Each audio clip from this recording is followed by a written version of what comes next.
Welcome to another edition of Geek Culture Out of the Box. Out of the Box.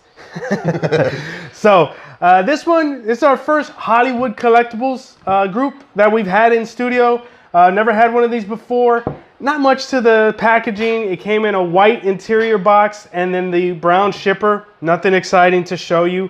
Styrofoam insert, nice solid styrofoam insert. As you can see, with a replica weapon, there's no way to do a 360, so we couldn't show you that, but we'll have the camera lady come in from time to time and show you, the different parts of the weapon. It is a nice piece. Now, let me start off by saying thank you to my fellow Marine, Richard, who was kind enough to send this to me just out of the blue. He said, "Hey, Lou, send me your address. I got something for you." I said, "Cool, man."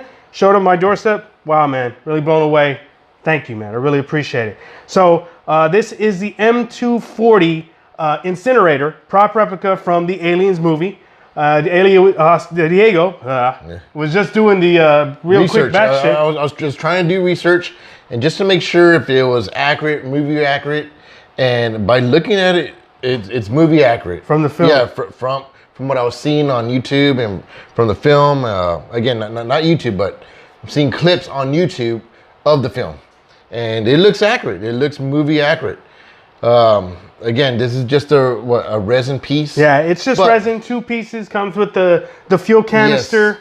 As you can see right here, show the bottom. This is where you will screw it in. That's where you're gonna screw it in the canister right there. So, as we're gonna do right now, you just real simple. Remember righty-tighty, lefty-loosey. And then, oh wow. Oh wow, that comes unscrewed. Yeah. Did you break it, Diego? No, it is actually screws on. And there is a piece. There it is. And it's cool. We were sitting here before we went live and we were holding it, and then we wanted the pulse rifle to tape to this, just like Ripley had in the movie, dude. Walk around set. Get that black, duct tape. Electrical tape. Yeah, or was it electrical tape or duct tape? I thought I it was duct remember. tape. I thought it was electric tape. Yeah, I thought it was duct tape. But yeah, I mean, it's really nice. I mean, I like the fact that it's. I mean, you can see some of the fade, or like some. I don't know if you can. The way see, it's painted. Yeah, the way it's painted, right? It looks like Weathering. No, we're not weathering. But the thing is, it actually looks like if it's metal. Mm-hmm. Gives it that metal look. However, it's not metal, guys. It's resin. It's resin. Now, that's where we get into the discussion. You're like, well, okay, resin. As far as movie accurate, and how much did you, how much? So there's 250 pieces worldwide, and it's an $800 item. And it says it on the box, but we'll measure it just in case. It is 31 inches long, and with the tank on, it is 18 and a half tall. Yeah. Now, and how much was purchase price? 800. 800. Now, I know there's some folks, you're like, well, shoot, I could build my own AR-15 for that much. And then, now, I don't know how much this piece is actually. If you were to get it, again, this piece... It's still available. Isn't that something? This has been out for quite a while. No, but I'm talking about like if it was an actual... actual weapon? Yeah, if it was an actual weapon, how much would this actually cost? Don't know. But it would have been a nice feature. If this was actually... I'm not saying a functioning weapon, but if it was like, had that metal... Yes. If this was, that metal, the same AR. If they went 3/4 of the way to produce it. Yeah. They made everything metal. They made an actual tank, but it's non-functioning. Yeah. For 800, yes. Yes.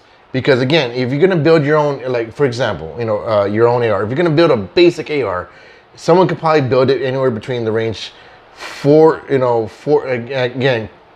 between 400 to 600 easily. And that's just basic. But this is actually, it's actually a nice piece. But maybe there's some factors as far as, the legality. I can't go, they can't go that far, because if it was almost accurate or not real, or if it was actually a metal, maybe, I don't know if they're going to have to get into some kind of gun license or, NRA or something like that. Maybe. And again, we can understand. Preferably, I would like this piece to be around the $400 range. Yeah. Yeah, I can see it. But if you're an Aliens fan, if you're an Aliens movie buff, This is actually, this is actually a nice piece. This, along with the pulse rifle, yes. Yes, if you had the pulse rifle, and then again, just buy the black duct tape, and then go Ripley style. Yeah, and I was just telling Diego, it's unfortunate that Top isn't around anymore to sign it. I would love to get his autograph on here. I would love to get Fox's autograph on here, and then I believe it was Wurzbasky. That was the other one that has the flamethrower. But again, if you could find Sigourney Weaver, right there. This would be a perfect piece, or somewhere right here. Get Sigourney Weaver. Remember, she's the last one to use it in the film. She was the last one to use it. Yeah. And so the crazy thing about it, I'll go off in a little bit, is that at Comic Palooza about 2 years ago, when Sigourney Weaver was there, she was people had pulse rifles, and most of the team from Aliens was there, and somebody had a pulse rifle signed by everybody, and I think they were asking $500 for it. And it's one of those buys I regret passing up. Because imagine that. Imagine if we had the signed pulse rifle and then now we have the flamethrower. Oh, yeah. Yes. And then all you need is the duct tape. Yeah. I don't know if I'd duct tape something that's signed. Well, it all depends where you have it signed. If you have your signature right here, then you can actually duct tape it. True. Just depends. Yeah. But again, it's a great piece. It's a great gift. As I said at the beginning of the video, it was from a Marine Corps friend, Richard. Never served with him, never met him. We've known each other from the Spawn boards. He's a great guy. Very generous. Thank you, Richard. It's a great piece. We're going to have to find somewhere on the wall on the set to display. I mean, come on, dude, we don't have any alien stuff back here. Right. So this is a great piece. What do you think from Hollywood Collectibles? This being our first Hollywood piece in here. In a way, it's I'm impressed. I'm really, because when you first take it out of the box, it actually looks like a real accurate. I mean, well, not accurate, but a weapon. It looks like a real weapon. I was like, is that metal?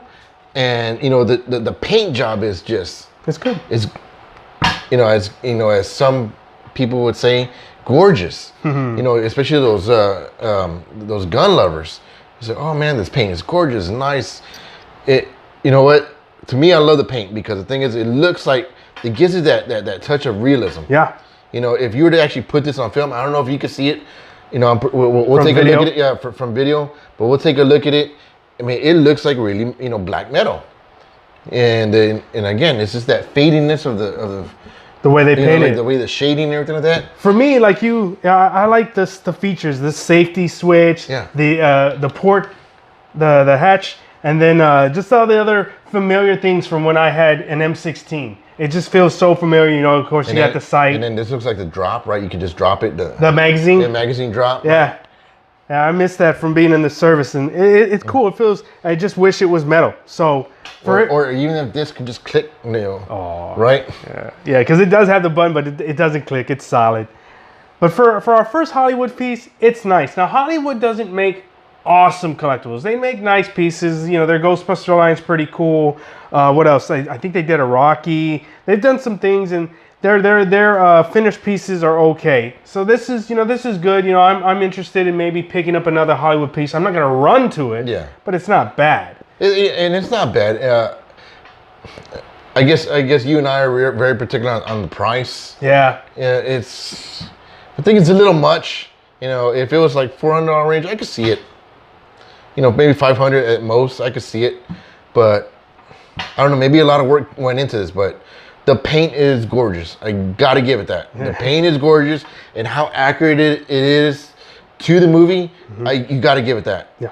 Now, would I collect it? No, not really, because as much as I am an Aliens fan, I'm not looking at the weapon, but maybe if it was the pulse rifle or signed? If it was all signed by, whoever held it, then okay, I can see the $800 price tag. Hey, Sigourney, if you get a chance, I'd like to get this signed. Yes. That would be cool. She still makes the rounds. It'd be cool. We'll see if we can get her to sign that, and maybe Fox if we come across him, but definitely Sigourney. Other than that, for an Aliens piece, I mean, I don't really have too much Alien stuff. No, I've got Predator. Well, you used to have the Queen, right? Yeah. Oh, the McFarlane Queen? Yes. Oh, I still have her in the box. Yeah. Yeah, for those geeks out there that wonder, you guys are all statues, you're not figures? We have figures. Look at our Deltas. We got third-party figures. We got McFarlane figures. We've got Dorothy back here. So, yeah, we've got figures. You know what? I just want to know if they're ever gonna make a movie, if they ever show the male, because that queen has to have sperm. Well, They like to make babies. It's like, who the hell? I mean, what in the hell? You know, mates with that. You know, and man, that must be, if not bigger or not. Like, man, this guy. I would like to see a male version. What it is that inseminates the queen. Well, here's an interesting point. That's interesting that you brought that up. So Sideshow did a male king statue. It was okay. It was kind of a cool design. Too expensive, $1,200, and it was the size of Jazz. But I like the previous theory where their colony was like ants, and one of the worker ants, was already. But the thing is that the queen has to mate. Well, that's what I'm saying. One of the worker ants gets to mate with the queen. Isn't that how it works? Well, I'm more of the. Was it is it the worker ants? I mean, well, not the worker ants, but the army ants, the ones that are in the Sirafu, the ones that are in Africa, those big. Oh, the bullet ants. No, not the bullet ants. They're called army ants, and they're huge. Well, they actually show the actual ant that actually mates with the queen, and it's the biggest ant that there is in the world, and it's called a sausage fly, and that sausage fly is about 2 inches long. I go, wow, and I go, what if they actually applied that to aliens? And if he was menacing, or is it just the females that are menacing? Hey, well, on that note, the only person I trust to give us the ant that, or the xenomorph that mates with the queen is James Cameron. Yeah, I do not have any confidence in anybody else to create what goes with that. Yeah, because well, again, I'm just thinking outside the box. It's like, man, who actually, or I mean, not who, but what actually mates with that queen? And does it survive? Yes. or is it more like spiders, to where the female is actually bigger and the male is just smaller? And then, once the male mates, she bites his head off. Yes. I would just like that little explanation for me. For closure? Yeah. Even if the male is smaller, I don't care, just like what in the world mates with that? To create those eggs, because remember, it was constantly just egg making. Yeah, but she has to have in both movies, in Aliens and in AVP. I know we're getting off track, but it's just thought. You get a review and some Nat Geo at the same time. Hey, we're multicultural here, right? But for this piece right here, it's a nice piece. Price wise, I would beg to differ. For some, but it's for its accuracy, it is great. It is great. I love the paint on it. No complaints from me about as far as it being accurate. It's just the price. Well, Diego, your next mission, should you choose to accept it, is to find a way to display it in the back here. That's gonna be tough. That's gonna be tough. We're gonna figure that one out. Yeah, it's good. But just FYI, guys, it does have some weight on it. Yeah. Yeah, it's not light. It's not like a. Doesn't feel cheap at all. Yeah, it doesn't feel cheap. It does not feel cheap. It's got about 7 pounds. To me, it almost weighs as much as a basic AR. Actual weapon. Yeah, an actual weapon. Yeah, because an AR is 6 to 8 pounds, right? Yes, and it feels like it weighs just as much. So good job on that. Good job. Yeah. Well, for this edition of Geek Culture Unboxing, we'll talk to you, geek.